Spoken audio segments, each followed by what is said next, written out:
This episode is brought to you by Amazon. When it comes to shopping for gifts during the holidays, you've got to check out the Black Friday deals on Amazon. Take your holiday budget further with deals on everything you need, like the hottest gifts, latest gadgets, and most wanted gear at a price that suits you. Shop Black Friday deals today. Visit amazon.com/holidaydeals23. This is SpaceTime, Series 24, Episode 141, for broadcast on the 22nd of December 2021. Coming up on SpaceTime, NASA launches the future of space communications into orbit. The Hubble Space Telescope gets back into full operations following its month-long emergency shutdown. And space junk destroys an antenna array on the International Space Station. All that and more coming up on SpaceTime. Welcome to SpaceTime with Stuart Gary.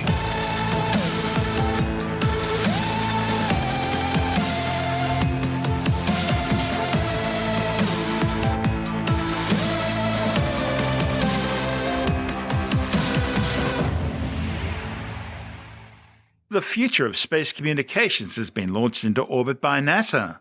The Laser Communications Relay demonstration, together with a joint NASA-U.S. Naval Research Laboratory space weather payload to study the Sun's radiation, were launched as part of the U.S. Space Force's Space Test Program 3 mission. The launch had been delayed by a week due to a leak in the rocket propellant ground storage system. The flight off Pad 41 at the Cape Canaveral Space Force Station in Florida used an Atlas V rocket equipped with 5 strap-on boosters in order to get the heavy payload into geostationary orbit. Vehicle internal. Launch sequencer start. ECS produced for launch. Roger. Status check. Go at. Go Centaur. Go STP-3. T-minus 10, 9, 8, 7, 6, 5, 4, 3, 2, 1. And we have liftoff of the United Launch Alliance Atlas V rocket with the STP-3 mission for the United States Space Force. Vehicle has cleared the tower and is beginning the pitch over program. And the RD-180 is throttling down slightly as expected. Engine response looks good. And passing 20 seconds into flight, the PU system has gone to closed loop control. SRB chamber pressures continue to look nominal. RD-180 pump speed and fuel injector pressures continue to look good. Mach 1, Atlas V is now supersonic. Passing 45 seconds into flight, vehicle is now passing through max Q, maximum dynamic pressure. And the RD-180 is throttling back up as expected. Engine response looks good. Passing 1 minute into flight, the vehicle is now 9 miles in altitude, 7 miles downrange, traveling at 2,200 miles per hour. And the RD-180 is throttling down again as expected. Engine response looks good, standing by for SRB burnout shortly. And just past a minute and a half into flight, we have burnout on all 5 SRBs. Burnout pressure signatures are looking good, and the RD-180 is being throttled back up as expected following SRB burnout, standing by for jettison shortly. And we have good indication of jettison of all 5 SRBs, and the vehicle has gone to closed-loop Q-alpha limited steering following SRB jettison. Body rates are looking good. And the RD-180 is now throttling to maintain a constant 2.5 G acceleration limit. Engine response and vehicle response looks good. And the Centaur reaction control system is now pressurizing to flight levels. Passing 3 minutes into flight, the RD-180 pump speeds and fuel injector pressures continue to look good. The vehicle body rates look very good for this phase in flight. And the vehicle is now 65 miles in altitude, 150 miles downrange, traveling at 7,800 miles per hour. And we have good indication of payload fairing jettison, and we have Centaur forward load reactor deck jettison. And the RD-180 is throttling back up as expected. Engine response looks good. And the RD-180 is now throttling to maintain a constant 5G acceleration limit. Engine response continues to look good. And Centaur has begun the boost phase chill down portion of flight to thermally condition the RL-10 for operation. And we've had BECO, booster engine cutoff, and we've had successful stage separation and saying pre-start on the RL-10. And we've had ignition for the first burn. This will be the first of 3 Centaur burns for today's mission and will last a little under 6 minutes. The RL-10 startup parameters are looking good and seeing the body rates close out nicely. The Laser Communications Relay demonstration will test NASA's first two-way laser relay communication system, hopefully opening the door to new technology to expand horizons for future missions. It'll use infrared lasers, which have a far higher bandwidth, to send and receive data at a rate of 1.2 gigabits per second from geosynchronous orbit down to the Earth's surface. And that's between 10 and 100 times greater than traditional radio frequency systems used by spacecraft. Or to put that another way, it's fast enough to download an entire movie in under a minute. The new laser system's also smaller, lighter, and uses less power than traditional radio frequency systems, making it ideal for spaceflight. NASA will spend 2 years studying the laser communications system, conducting experiments, assessing how weather and other changes in Earth's atmosphere can impact laser communications, and measuring link performance to refine its operational capabilities and processes. Some experiments will simulate relay scenarios between the Moon and Earth to determine how laser communications could one day be used in NASA's Artemis missions. Later in the mission, the system will serve as a relay, connecting an optical communications terminal aboard the International Space Station with ground stations on Earth. NASA's integrated laser communications relay demonstration low Earth orbit user modem and amplifier terminal, don't you love those catchy names, will allow for the first demonstration of a fully operational end-to-end laser communication system from the space station. The other NASA science payload launched aboard the spacecraft was the ultraviolet spectrochronograph Pathfinder, a joint experiment with the United States Naval Research Laboratory to study the origins of solar energetic particles, the sun's most dangerous form of radiation. Pathfinder was designed and built by the U.S. Naval Research Laboratory. The $1.14 billion mission also carried several classified spacecraft designed to aid with navigation and communication systems in space, including one satellite specifically designed to detect nuclear detonations in space. This is SpaceTime. Still to come, NASA's Hubble Space Telescope back in full operations after shutting down for over a month, and Russia sends 2 more space tourists to the International Space Station. All that and more still to come on SpaceTime.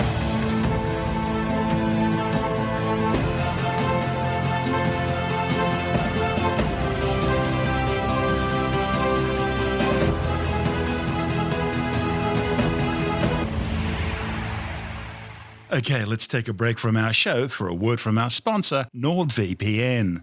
As a SpaceTime listener, NordVPN's offering you a really special holiday season deal, but it's for a very limited time only.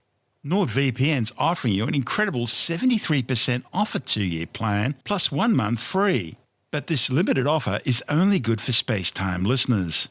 That's right, 73% off a 2-year deal and the first month's free. And of course there's a 30-day money-back guarantee, so you really have nothing to lose and so much to gain.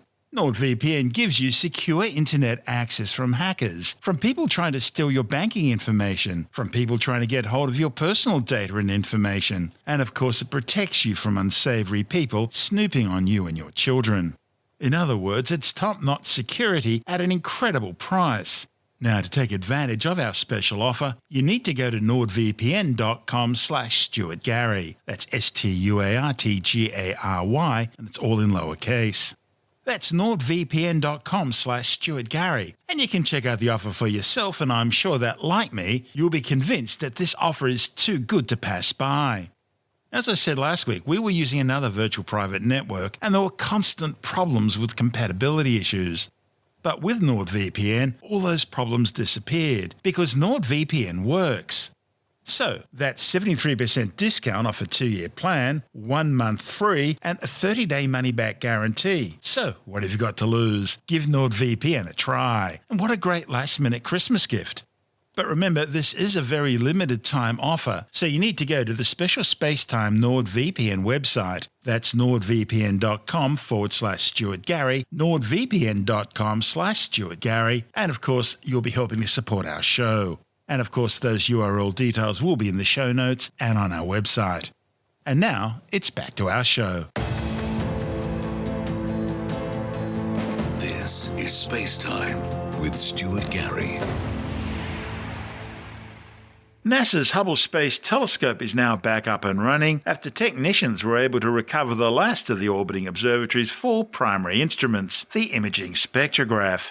The 31-year-old telescope suddenly went into safe mode in late October, with all scientific instruments going offline after detecting a loss of specific data synchronization message error code. Scientists still don't fully understand what triggered it all. They focus their efforts on isolating problems with hardware that commands the instruments and which forms part of the Science Instrument Command and Data Handling Unit. They've been analysing the circuitry of the control unit, which generates the synchronization messages and then passes them on to the instruments. All the engineers could really do was develop changes to instrument parameters which alter how the instruments monitor and respond to missed synchronization messages, as well as how the payload computer monitors the instruments. The idea of these changes is to allow science operations to continue even if several missed messages occur. The software workaround's progressively being tested and installed on all 4 instruments. With the launch of Hubble's successor, the James Webb Space Telescope, planned for today, NASA's hoping for the 2 observatories to work together well through this decade, expanding science's knowledge of the cosmos even further. We'll have a full report on James Webb's launch next week. This is SpaceTime. Still to come, Russia sends 2 more space tourists to the International Space Station, and a space station antenna array destroyed by space junk. All that and more still to come on SpaceTime.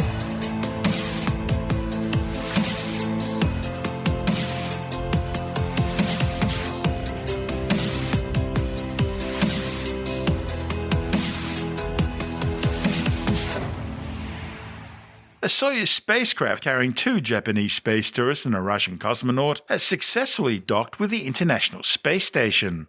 The Soyuz MS-20 mission docked with the Poisk module in the Russian segment of the orbiting outpost just over 6 hours after launching from the Baikonur Cosmodrome in the Central Asian Republic of Kazakhstan. We confirm order sequence initiated. Copy. Order sequence initiated. The second umbilical is now retracting. Engine ignition. Turbo pumps coming up to flight speed. Second umbilical tower separates. Engine turbopumps at flight speed. And liftoff. Liftoff of the Soyuz MS-20 with 2 Japanese spaceflight participants and a Russian cosmonaut, now beginning their journey to the International Space Station. Rocket parameters are nominal. Everything's fine on board. We're feeling great. 30 seconds into flight, crews are reporting good first stage performance. 40 seconds of flight. The vehicle is stable. Second stage booster. We confirm. Nose cone fairing. Jettisoning. Copy. And we confirm at 5. Control descent. And confirmation of the launch shroud jettison. The rocket's altitude now about 49 miles high, traveling at a speed of about 5,203 miles per hour. The vehicle is stable. We confirm second stage separation. Second stage separation is confirmed. Separation and thrust activation. Copy. Third stage engine is up and running, everything looking good, now traveling just over 9,500 miles per hour and 100 miles in altitude. 520 seconds of flight. All parameters are nominal and stand by for contact separation. Third stage shutdown confirmed and spacecraft separation confirmed. And I am handing you over. Next step will be the deployment of the solar arrays. Those solar arrays unfolding now. Altair, this is MCC Moscow. And we now have confirmation the solar arrays and the navigational antennas have been deployed as planned. Moscow, Altair, how copy? Loud and clear. How was the separation? Everything went nominally. Copy. Again, liftoff occurring at 1:38 and 15 seconds a.m. Central Time. 8 minutes and 46 seconds into flight was third stage shutdown and separation on the 2.1A booster. With the solar arrays and navigational antennas having been deployed, the Soyuz MS-20 is on its way to the International Space Station. Maezawa and Morano are making their journey into space under a contract between Space Adventures and Roscosmos. The crew will return to Earth on December 19th U.S. time, December 20th Kazakhstan time, in the MS-20 vehicle they are launching in today. The Soyuz MS-20, closing in on the International Space Station on the tail end of its 4-orbit 6-hour journey. The Soyuz and the International Space Station just flew into an orbital sunrise over the South Pacific. The Soyuz is currently conducting a series of impulse burns. Those burns are small thruster firings from the engine that will enable the Soyuz to more precisely fine-tune its course to the International Space Station. Now under 2 minutes away from the fly-around by the Soyuz. Again, that milestone comes about 400 meters from the station. Current range is 220 meters. Range rate is 0.17. Soyuz now 200 meters away from the International Space Station. Roll maneuver is about to be completed. Copy. Approach flag set on both vehicles. Copy. The roll maneuver you just heard orients the solar arrays for the docking position. We will waiting for final approach. Current range is 180 meters and range rate 0.7. And we have confirmation that final approach has been initiated. Russian flight controllers are happy with the alignment. And again, that final approach has been initiated. 70 meters is the range. 0.3 meters per second is the rate, and the panel decided to reboot itself once again. Copy. Now just under 70 meters separating the Soyuz and the International Space Station. 60 meters is the range. The range rate is 0.26. I can see the target in the center of the crosshairs.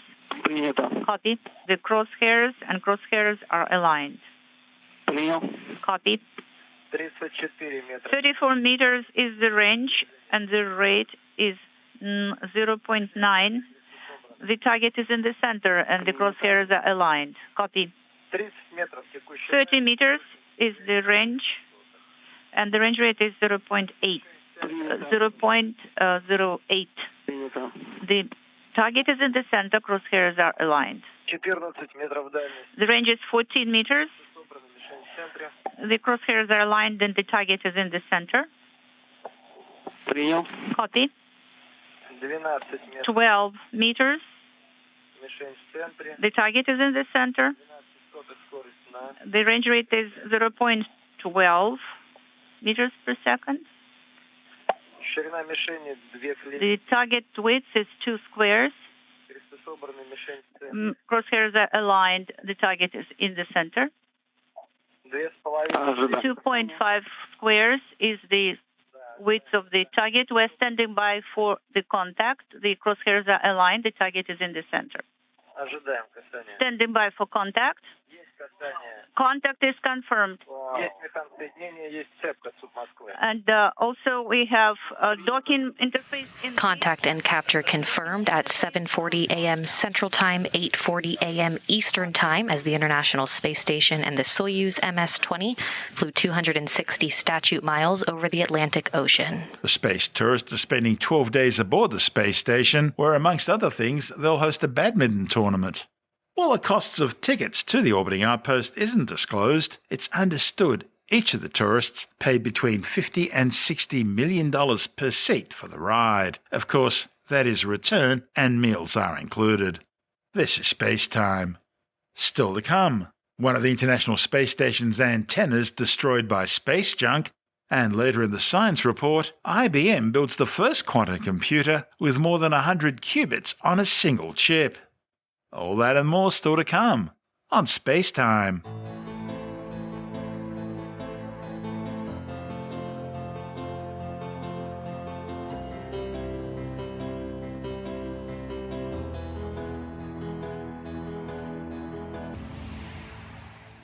Astronauts have finally been able to undertake a spacewalk outside the International Space Station to repair a broken antenna. Extravehicular activities, or EVAs, that's NASA speak for spacewalks, were banned for several weeks following Moscow's decision to test an anti-satellite missile system by blowing up a disused Soviet-era spy satellite.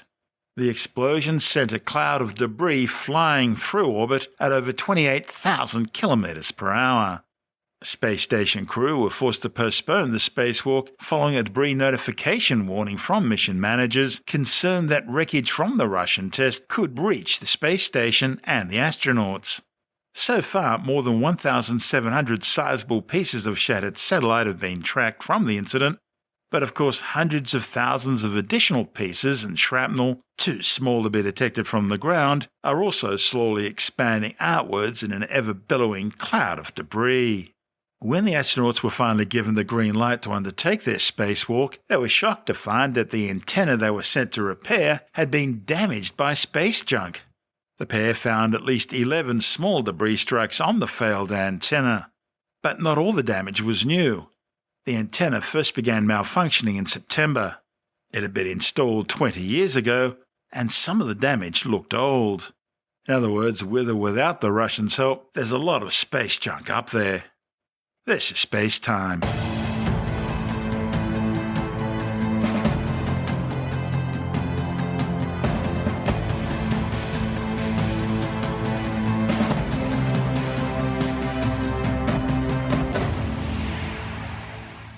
And time now to take another brief look at some of the other stories making news in science this week with the Science Report.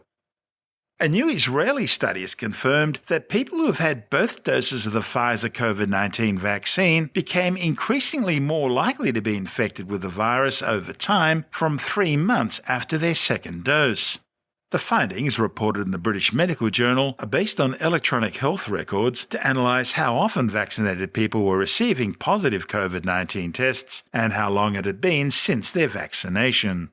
The researchers say that while the Pfizer vaccine does provide strong protection from COVID-19 infection, the chances of testing positive to COVID-19 gradually increased over time from about 90 days after the second dose. The researchers acknowledge that the interpretation of their findings is still limited by the observational design, and they cannot rule out the possibility of other unmeasured factors, such as household size, population density, or the virus strain which they have been infected with. More than 5.25 million people have now been killed by the COVID-19 coronavirus since it first spread out of Wuhan, China in late 2019. However, the World Health Organization says the true death toll is likely to be double that amount, with more than 250 million confirmed COVID cases. IBM have built the first quantum computer containing a chip with over 100 quantum bits or qubits. A report in the journal Nature claims the quantum chip, which contains 127 qubits, has been named the Eagle processor. The fundamental computational unit of quantum computing is the quantum circuit, an arrangement of qubits into quantum gates and measurements. Instead of the ones and zeros of conventional computers, quantum computers include not only ones or zeros, but also 1 and 0 at the same time. It's another step on the path to ultimately building quantum computers capable of performing tasks which even the largest conventional supercomputers based on classical technology cannot do. However, the early indications are that even when they are perfected, quantum computers will be highly specialized, built to perform very specific tasks, not the general sort of tasks traditional computers undertake.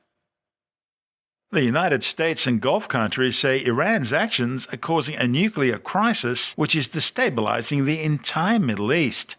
A joint statement by the United States, Saudi Arabia, the United Arab Emirates, Qatar, Bahrain, Oman and Kuwait warns that Iran has now taken steps for which it has no civilian need but would be important to a nuclear weapons program. The communiqué says the Islamic Republic's support for terrorist groups and armed militias across the region and its ballistic missile program pose a clear threat to regional security and stability.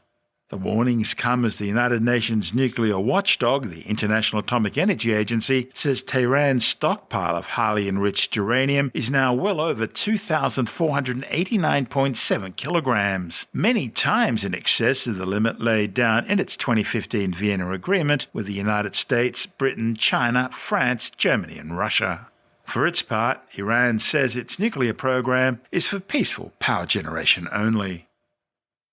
Sony has stopped taking orders for its recently released ZV-E10 camera due to the ongoing global chip shortage. These are the same chip shortages which have limited supplies of the latest Xbox and Sony PS5 PlayStations. With the details, we're joined by technology editor Alex Zaharov-Reut from ITWire.com. Yeah, well, Sony, in the news again, they have stopped taking orders for their recently released ZV-E10 vlogging camera, and that's due to chip shortages. Now, this is a dedicated mirrorless vlogging camera used to create video blogs and, Instagram videos and any kind of video, YouTube videos. But because of the chip shortages, they've had to cease production. These are the same chip shortages that have limited supply of the latest Xbox and Sony PS5 and other electronics besides. Now, Sony says they'll only start up production again depending on the status of parts supply. So they'll definitely be made again. But these chip shortages are having real consequences. And Sony's actually paused production of 3 other cameras as well, one of which was from a few years ago. So, in theory, those older chips should be easy to make, but I guess the shortages are spreading. So with Samsung investing over $200 billion in its upcoming chip fabrication factories, which includes one in the U.S., to guarantee supply to U.S. organizations, I guess, the chip shortages are seeing a lot of investment in chip fabrication plants or fabs. Samsung's investing over $200 billion, a staggering amount, in future chip fab production. Intel is spending at least $20 billion on 2 fabs in Arizona. I read that they were doing some in Europe as well. And Sony and TSMC, which is the company that makes processors for Apple and others, they're co-building a chip fab in Japan, but it won't be ready until 2024. So none of that future stuff helps with the shortages now. We'll be swimming in chips in the future, and thank goodness. But, of course, today it's having, as you said, real consequences. A new virtual reality headset from Sony. Tell us about it. This is an ultra-realistic 8K VR headset prototype. It was just shown off in the first week of December from the 6th to the 8th at Sony Technology Day. And this headset promises that you can share experiences with an overwhelming sense of reality. Now, the best thing for you to do is go and watch the 4-minute video that Sony has uploaded to YouTube. I've made a bit.ly link, so it's bit.ly/Alex Sony. bit.ly/Alex Sony. And it showcases this what it calls an OLED micro display and low latency head mount display. So it projects a high def 3D space and achieves high res of 4K with one eye and 8K with both eyes. It's got twice the pixels of your OLED phone, and these pixels are so small that you can't see them, so you don't get that screen door effect. And they pair CMOS image sensors with 4K OLED displays, and they've got ultra low processing time. So this is so you don't feel dizzy, and they have this thing called latency correction, so the video looks incredibly smooth and realistic. And that was the first thing you'll see when a lady puts on the headset, and I have a screen there, is this ultra realistic looking fancy car, say a convertible, so you're looking right at the steering wheel and it just looks real. It's still only a prototype. It's not on sale yet, but Sony could commercialize this if it wanted to. And if you click through that bit.ly/Alex Sony link, there's a show more button in the description, and you'll find a link to the Sony Technology Day website. They've got 7 more amazing tech demos and other videos there that are definitely worth watching, and it's stuff that will, in theory, be released this decade. Is that just for gaming, or will it have uses in other areas as well? Well, if you watch a little 4-minute video, they show how this headset can be used. There's a child who's manipulating a 3D object in his hand. There's a guy looking at some sort of engine with 3D. I mean, they show a whole range of scenarios where these headsets... so I can carry out brain surgery using this 3D technique. Yeah, well, I mean, if you've put on a VR headset and you've been sort of underwhelmed that it still looks computery, I mean, imagine putting on a headset and thinking what you're seeing is real. I find them addictive. Once I get them on, I don't want to leave that world. Well, look, they've had movies says a lot about me when you think about it. Well, they've had Probably movies not good. They've had movies like that about, one was called Surrogates. But we've also had the headsets that they put on in the Neuromancer books or Johnny Mnemonic, the movie. And, this is the decade we're going to have VR and AR and mixed reality absolutely explode. There's talk that Apple is going to release its AR headset next year. They're going to position it as a dream for gamers. Communication, gaming, and something else are going to be the 3 topics, because I always like to come out with 3 major things that their headset can do. And when you're overlaying information on reality, you'll get to a point where, I mean, if you think people are addicted to their phones now, wait till I've got these headsets on, especially the ones you can see through so you can navigate and continue getting information. And it'll just be a game changer. You won't be able to live a modern life without having this headset on. Yeah, that was what I thought Google Glass was going to do. It was just too early for its time. The technology wasn't good enough, wasn't high-res enough, they couldn't display enough information. I mean, it did what it did, and I saw a wonderful video where this lady was able to use, she was of low vision, or maybe no vision, but look, she was able to navigate around, and she could go into shops and look at items like a bottle of milk or whatever it was, and the system could tell her what she was looking at and could, read the text, if it could detect it, on whatever she was looking at and tell her about it. So, that was a form of bionic, sound-controlled eye.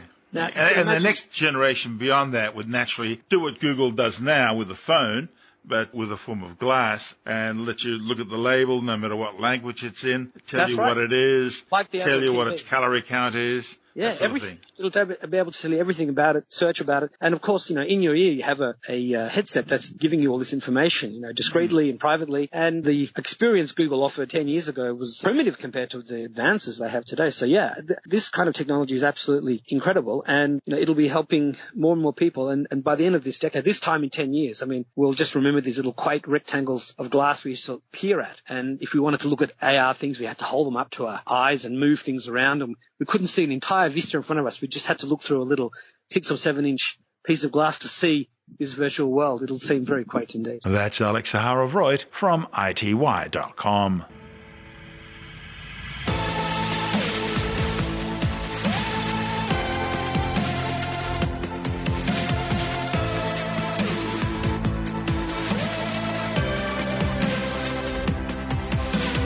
And that's the show for now. SpaceTime is available every Monday, Wednesday and Friday through Apple Podcasts, iTunes, Stitcher, Google Podcast, Pocket Casts, Spotify, Acast, Amazon Music, Bytes.com, SoundCloud, YouTube, your favorite podcast download provider, and from spacetimewithstuartgary.com. SpaceTime's also broadcast through the National Science Foundation on Science Zone Radio and on both iHeartRadio and TuneIn Radio. And you can help to support our show by visiting the SpaceTime store for a range of promotional merchandising goodies, or by becoming a SpaceTime patron, which gives you access to triple-episode commercial-free versions of the show, as well as lots of bonus audio content which doesn't go to air, access to our exclusive Facebook group, and other rewards.